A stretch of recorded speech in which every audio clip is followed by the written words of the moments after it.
Bismillahirrahmanirrahim. Assalamualaikum warahmatullahi ta'ala wabarakatuh. Bersama dengan saya lagi, Ustazah Aina. Lama saya tak buat video tutorial. Okay, Alhamdulillah sekarang saya dapat bertukar ke sekolah di dalam kawasan kampung saya saja. So, saya sangat bersemangat hari ini untuk buat tutorial tentang ERPH. Okay, sebelum ni saya dah pernah buat tutorial tentang ERPH, tapi ERPH melalui Google Classroom yang digunakan oleh Sekolah Kebangsaan Bayar Lepas. Okay, seperti mana yang kita tahu, ERPH ni adalah benda yang dah lama dah yang kita dah berjalankan sebelum ini. So, aplikasi yang kita dapat hari ini kita gunakan dengan sebaiknya supaya memudahkan kita untuk melakukan perancangan dalam pengajaran kita. Okey, saya tak nak cakap banyak. Kita teruskan ke cara untuk kita buat ERPH. Okey, ini adalah cara untuk kita buat ERPH. Hai kawan-kawan daripada Sekolah Menengah Kebangsaan Padang Terap, terima kasih kerana menonton. Baik, kita akan teruskan. So, semua orang boleh mula fokus dan lihat ke skrin. Okey, lihat ke skrin. Kita akan mula membuat tutorial cara untuk mengisi tapak ERPH buat kali yang pertama.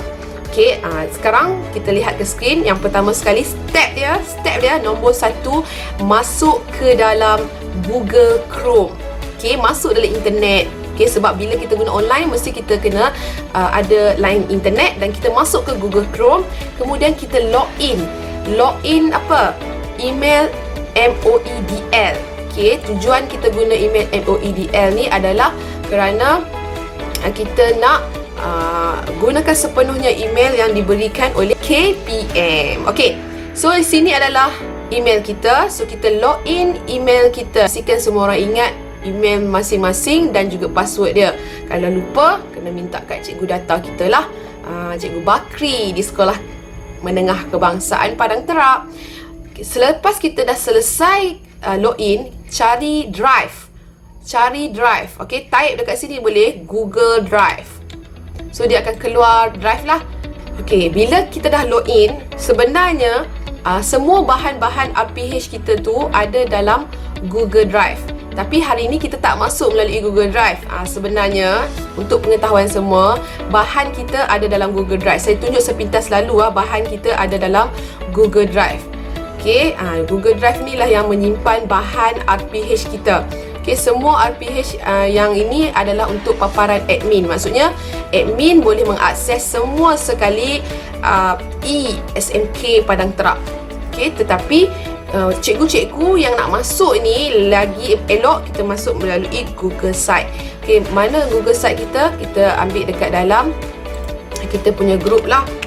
Ini adalah link Google Site yang terdapat di dalam grup official Padang Terap. Kita type, kita masuk terus melalui Google Site ni, kita akan jumpa Sekolah Menengah Kebangsaan Padang Terap. Okey, bila kita jumpa Google Site, bila kita dah masuk dalam portal Padang Terap ni, kita terus masuk ke dalam ERPH.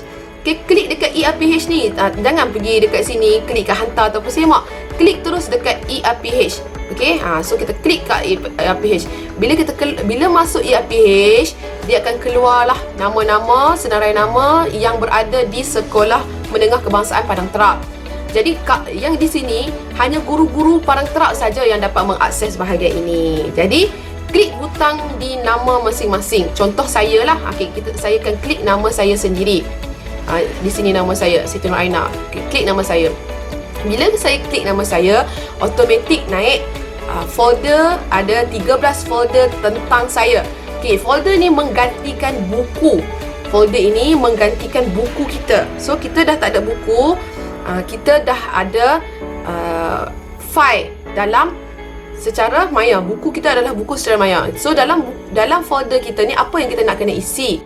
Apabila sudah masuk ke dalam folder ini, maka update lah setiap folder yang ada. Contoh, biodata. Okay, folder nombor 1 nama dia biodata. Oh, bunyi ayam pula kat kampung Okay, folder biodata. Dekat folder biodata ni, macam mana nak dapatkan biodata diri cikgu sendiri? Sekarang saya dah ada biodata saya. Macam mana saya dapat biodata saya ni? Kita boleh dapatkan biodata melalui E operasi. Okey, macam mana nak masuk E operasi? Senang saja. Cikgu pergi dekat internet, cikgu masuk login E operasi. Okey, bila cikgu masuk E operasi, cikgu login lah E operasi cikgu. Okey, bila cikgu login E operasi, nanti cikgu akan dapat masuk. Okey, masuk terus dalam. Okey, saya login E operasi saya. Dekat E operasi ni, cikgu boleh masuk dekat cetakan maklumat keseluruhan. Di bawah ni, di bawah ni ada cetakan maklumat keseluruhan. Ni, cetakan maklumat keseluruhan. Di sini cikgu cetak maklumat. Okey, bila cikgu cetak maklumat, automatik dia akan naik semua maklumat tentang cikgu. Okey, cikgu nak buat apa? Cikgu kena download. Okey, cikgu download lah, cikgu simpanlah dekat mana? Contoh cikgu nak simpan dekat desktop. Okey, letaklah dekat desktop cikgu. Save. Bila cikgu dah siap download, cikgu masuk balik cikgu punya folder, folder biodata ni. Okey, cikgu masuk kat cikgu punya folder biodata ni, cikgu pun klik kanan, kemudian file, upload. Lepas tu cikgu cari balik lah. Tadi kan cikgu simpan kat desktop kan? Okey, cikgu cari balik yang cikgu simpan kat desktop tu, cikgu upload saja. Okey, masuk kat desktop tadi, masuk upload saja. So cikgu dah dapat lah cikgu punya biodata. Okey, senang saja kan? Lepas tu, okey, untuk update file yang seterusnya senang saja. Tengoklah setiap file ni macam mana nak masukkan. Okey, lepas tu cikgu update lah semua sekali file yang ada dalam eRPH ini. Contoh, cikgu boleh upload dekat dalam tugas-tugas khas. Okey, file nombor 4, tugas-tugas khas. Cikgu double klik je, cikgu guna Google Document nama dia, sama macam guna Word, Microsoft Word. So, cikgu just masukkanlah jawatan kuasa apa yang jawatan cikgu yang ada kat sekolah. Macam saya ada banyak jawatan ni kan. Okey, saya masukkan. So, macam mana nak insert kolom bawah ni? Cikgu klik sini, cikgu klik kanan, ada insert row. Ini adalah cara untuk cikgu edit dekat tapak ni. Tapak tugas khas cikgu. Cikgu just salin, just cikgu kena type saja dekat sini. Okey. Selesai dekat sini, kemudian kita tengok lagi. Yang paling penting sekarang saya nak ajar macam mana cara untuk cikgu masukkan maklumat dalam rekod pengajaran harian. Okey, untuk jadual waktu pun senang saja. Cikgu masuk fail jadual waktu, cikgu upload saja fail jadual waktu cikgu. Macam mana nak upload jadual waktu cikgu? Cikgu dah ada jadual waktu kan? Cikgu klik kanan, cikgu buat file upload. Okey, kemudian cikgu carilah jadual cikgu kat mana? Dekat dalam laptop cikgu atau dalam handphone cikgu. Dan kemudian selesailah bahagian ini. Dan ingat, di sini kita boleh guna handphone juga untuk memudahkan urusan kita selain daripada kita guna desktop ataupun komputer atau laptop kan. Okay, next kita teruskan dengan yang ni lah yang paling penting sekali, iaitu cara untuk kita isi jadual waktu dekat dalam eRPH kita. Saya akan tunjukkan macam mana kita buat eRPH kita. Di sinilah caranya, iaitu kita kena guna tapak yang telah disediakan di sini. Ya, nama tapak ni adalah tapak kosong. Okey, jadi cara untuk cikgu mula-mula buat tapak kosong ni adalah nama saya. Jadi cikgu kena ubah kepada nama cikgu. Macam mana cikgu nak ubah nama cikgu? Yang pertama sekali, cikgu make a copy dulu tapak ni. Klik kanan, make a copy. Okey, kenapa saya buat make a copy? Tujuannya supaya cikgu boleh kekal simpankan tapak kosong ni. Kerana jadual kita akan berubah-ubah. So jadual yang kali pertama ni kita nak guna tapak yang ada jadual sendirilah. Untuk next punya jadual kita akan guna tapak kosong balik. Jadi sekarang ni kita akan guna tapak yang make a copy. Okey, apabila cikgu selesai make a copy, kita klik kanan, kemudian kita rename. Rename tapak ni kepada minggu 1. M1, tarikhnya adalah pada 21 hari bulan 3 2022 hingga 24 bulan 3 2022. Okey, so cikgu renamekan begini. Cikgu renamekan begini, kemudian cikgu klik OK. Selepas cikgu selesai rename kepada M1, kemudian cikgu double klik. Okey, bila cikgu double klik masuk, perkara yang cikgu kena buat adalah cikgu lihat RPH ini. RPH ini tapaknya adalah nama saya. Jadi cikgu kena buat apa? Cikgu klik dekat gambar saya ni, cikgu delete tanpa rasa segan silu. Okey, lepas tu cikgu nak add gambar cikgu macam mana? Cikgu ambil dekat insert, cikgu ambil image, cikgu ambil insert image in cell. Okey, saya ulang cikgu ambil dekat mana? Cikgu ambil dekat insert. Lepas tu cikgu cari apa? Image, dan cikgu masuk image, insert image in cell. Okey, bila cikgu buat insert image in cell, dekat sini cikgu akan carilah gambar yang ada dekat dalam desktop cikgu. Kemudian cikgu upload macam biasalah. Okey, selesai Selesai cikgu masukkan gambar cikgu, cikgu ubahlah nama kat sini. Okey, contohnya nama cikgu apa dia? Nama cikgu Azhar. Okey, contohlah kan cikgu tulis nama Azhar, Muhammad Azhar. Cikgu tulis nama cikgu dengan nama penuh. Okey, selesai cikgu tulis nama cikgu, cikgu boleh update lah dekat sini Telegram. Cikgu klik kat sini. Cikgu buat kat edit link ni. Bila selesai cikgu ubah nama, ubah semua maklumat yang ada. Okay, first step ingat step yang pertama untuk buat ERPH ni adalah mula-mula sekali cikgu mesti masukkan di menu ni. Okay, masukkan di menu ni. Menu ni sangatlah penting. Pastikan cikgu siap isi di menu, baru cikgu boleh isi RPH cikgu. Hari-hari yang cikgu kena isi. Kalau cikgu tak siap kat menu, cikgu tak boleh isi dekat hari Ahad, Isnin, Selasa sampailah hari Khamis. Okay, first kali ingat isi dekat menu ni, bagi siap dulu. Apa yang kita nak kena isi kat menu ni? Jadual waktu. So, cikgu kena isi jadual daripada hari Ahad sampailah hari yang hari Khamis. Okay, contohlah saya ada kelas 1 tekun. Okay, saya ada kelas 1 tekun, saya mengajar start 7.40 hingga 8.40. Okay, cikgu tengok kita cuma klik saja dekat sini. Okay, untuk subjek, cikgu pilih sendiri subjek cikgu. Dia akan keluar subjek cikgu sendiri. Okay, untuk subjek, cikgu klik subjek sini, dia akan keluar semua subjek yang ada. Semua subjek ada disediakan di dalam sini. Jadi cikgu cuma klik dekat subjek, cikgu pilih subjek cikgu. Contoh cikgu ajar subjek sains. Ya, okay, cikgu ajar subjek sains. Kemudian tingkatan berapa? Ini tingkatan 1 kan? Jadi cikgu klik kat sini tingkatan 1. Okey, ingat, mesti kena isi semua yang kat sini dulu, baru boleh isi dekat hari. Kalau cikgu tak isi dekat menu, tak isi jadual, cikgu masuk terus dekat hari, memang kosong, tak ada apa. Cikgu masuk kat Isnin, memang tak ada apa. Tak ada kelas, tak ada hari, tak ada masa. Tapi kalau cikgu isi dekat menu, kemudian cikgu contohlah hari Ahad cikgu dah isi kan, dia automatik dekat hari Ahad dia akan naik. Cikgu mempunyai kelas yang pertama, iaitu 1 tekun masa bila dengan subjek sains tingkatan 1. Nampak tak? Detail dah ada dekat dalam hari kalau kita isi dekat menu tu selesai. Okey, jelas menu tu selesai. Mesti isi menu ni selesai.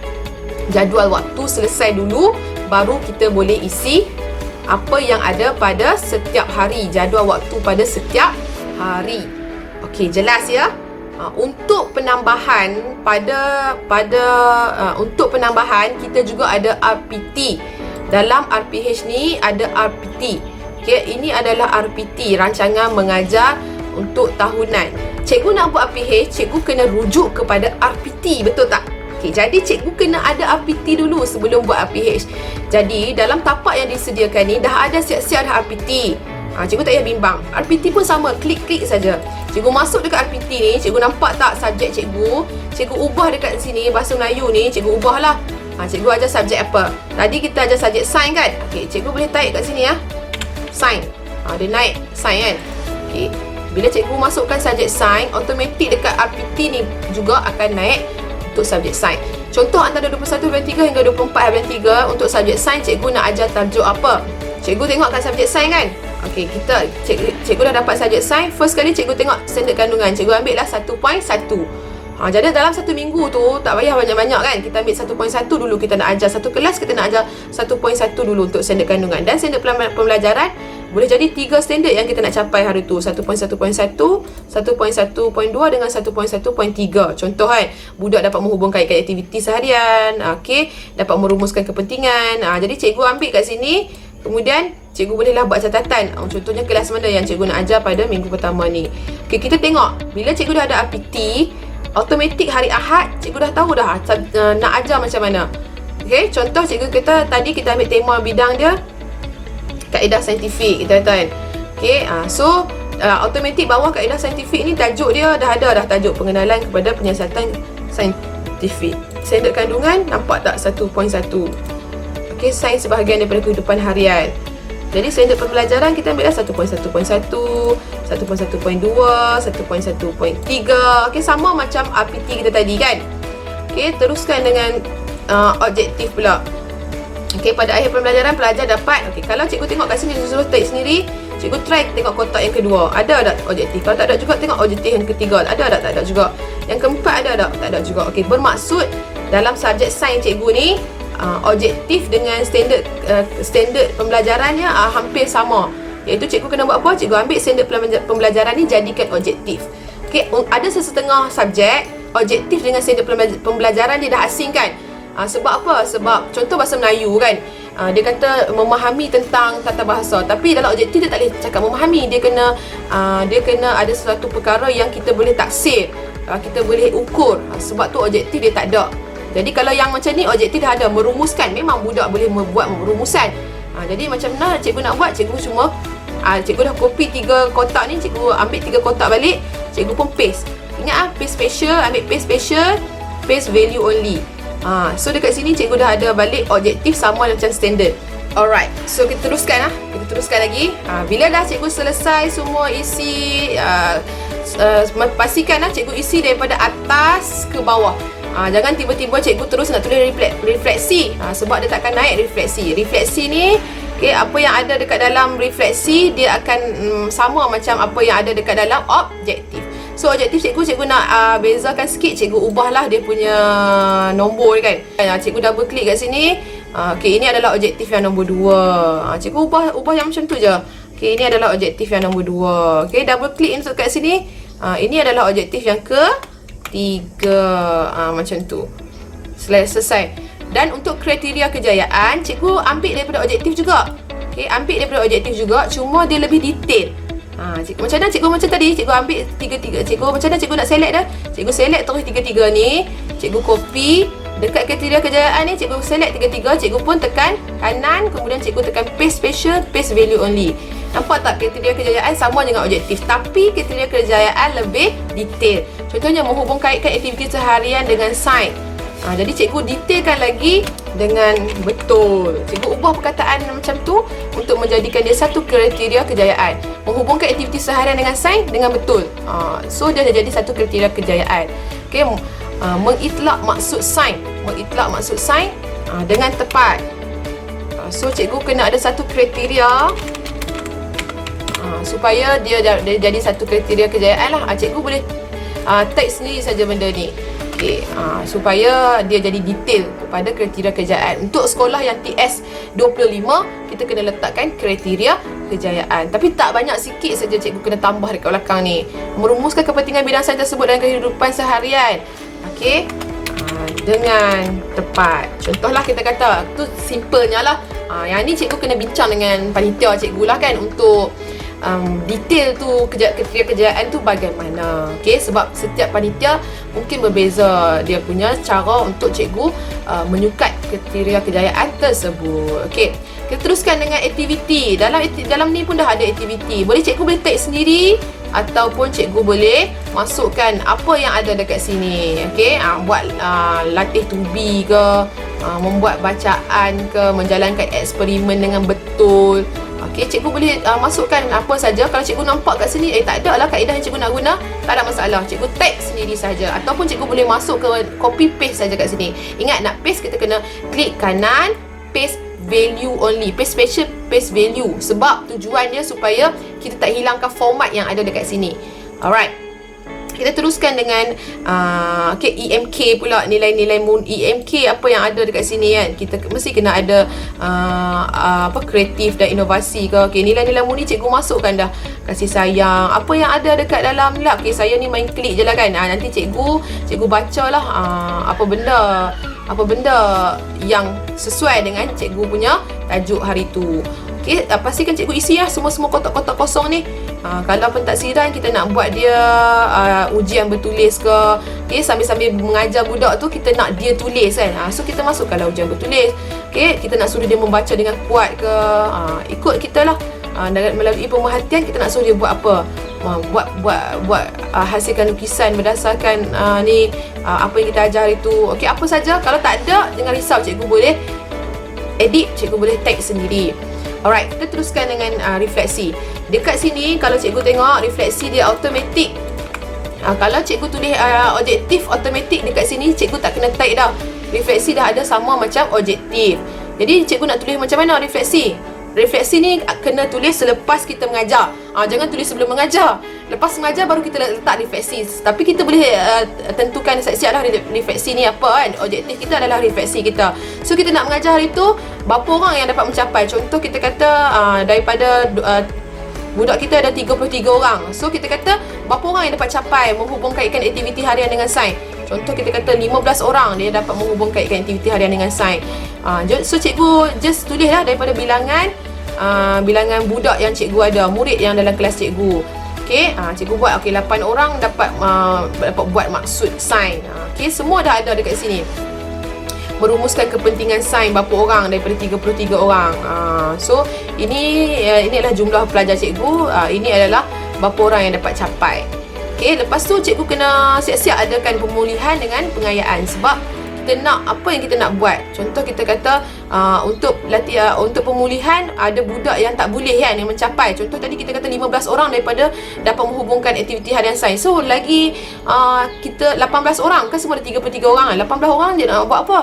So 18 orang ni mungkin game pemulihan kan kita kata kan. So 18 orang ni kita letakkan sebagai orang yang kita nak buat pemulihan kat dia. Kita nak suruh dia buat apa? Kita nak suruh dia buat latihan berbentuk topikal. Okey, 15 orang tadi tu mungkin kita dah bagi pengayaan dekat dia. Okey, pengayaan dekat 15 orang sebab dia mencapai kan. Apa benda yang dia nak kena buat, kita bagi permainan dekat dia contoh. So habislah cikgu punya RPH. Ingat selepas habis kelas juga cikgu kena tentukan kehadiran mereka pada hari itu, laporan dia. Contoh ada 33 orang semua dalam kelas cikgu. Berapa orang yang hadir? Semua hadir kan, ataupun yang hadir 32 orang. So cikgu kena catat kat sini lah. Kemudian selesailah RPH cikgu. Dan untuk sampai hari Khamis, cikgu dah siapkan sampai hari Khamis atau hari last persekolahan. Okey, cikgu sampai hari last persekolahan ni, cikgu kena pastikan cikgu klik orang yang nak kena semak cikgu. Okey, contoh hari Ahad ni kan, cikgu nak siapa yang sahkan. Ada pengetua, ada guru besar. Nanti list name akan diberikan oleh pentadbir lah. Contoh saya akan disemak oleh PK1, Cikgu Shidi. So saya klik nama PK1. Nanti PK1 akan buka saya punya folder dan PK1 akan masukkan dekat sini insert comment. Okay, insert comment dekat sini. Untuk semak saya punya ni. Okay, saya tunjuk cara untuk PK1 akan klik sini. Okay, akan insert. PK1 akan klik kanan, akan insert comment. Okay, bila dia insert comment, ni saya sebagai saya kan. Nanti dia insert comment, dia akan tulis disemak. So bila dia tulis disemak, semua orang akan nampak. Cikgu akan tahu bahawa cikgu punya RPH telah pun disemak. Alright, saya rasa panjang lebar berjela.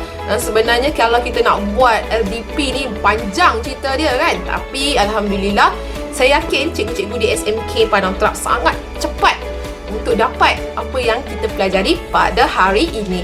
Jangan risau, saya berada di sekolah tu saja. Kalau tak faham, boleh terus hubungi saya atau boleh kita berjumpa bersemuka untuk kita selesaikan RPH ini. Okey, terima kasih kerana menonton channel saya. Jangan lupa like, subscribe and share.